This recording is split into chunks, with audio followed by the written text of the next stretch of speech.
মোহাম্মদ সালাউদ্দিন বিপিএলে ৩ বার চ্যাম্পিয়ন কুমিল্লা ভিক্টোরিয়ান্সের প্রধান কোচ। ১৪ বছর আগে জাতীয় দলেও সহকারী কোচের ভূমিকায় কাজ করেছেন তিনি।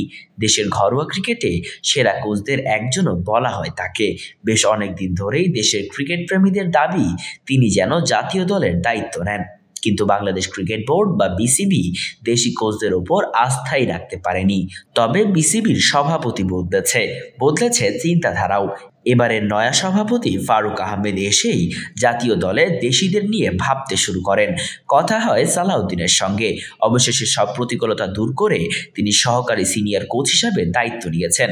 কেউ কেউ বলছেন টাইগার ক্রিকেটের উন্নতি ফিরবে তারই হাত ধরে, আবার কেউ কেউ বলছেন তিনি ওভাররেটেড কোচ।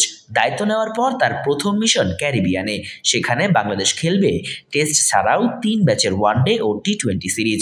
এমন সফরের আগে বাংলাদেশ দল আছে দেয়ালে পিঠ ঠেকানো অবস্থায়। প্রতিটি হারের পেছনে প্রধান কারণ ভীষণ রকমের ব্যাটিং ব্যর্থতা, যা কিনা দলের এখন অন্যতম চিন্তার কারণ হয়ে দাঁড়িয়েছে। কিন্তু সালাউদ্দিন জানিয়ে দিলেন এই সমস্যার সমাধান রাতারাতি সম্ভব নয়। তিনি বললেন, আসলে সমস্যাটা কোথায় তা জানতে হলে সরাসরি কাজ করতে হবে। তার আগে বলা যাচ্ছে না মানসিক নাকি কৌশলগত দিক থেকে সমস্যার সৃষ্টি হয়েছে। চেষ্টা করব আমাদের ছেলেরা যেন আরেকটু আত্মবিশ্বাসী হয়, সেই সঙ্গে আমাদের যে বিদেশি কোচেরা আছে তাদের সঙ্গে যোগাযোগটা যেন আরেকটু ভালো হয় সেদিকে লক্ষ্য রাখব। Mortuza Tanvir, news desk, Bengali mail.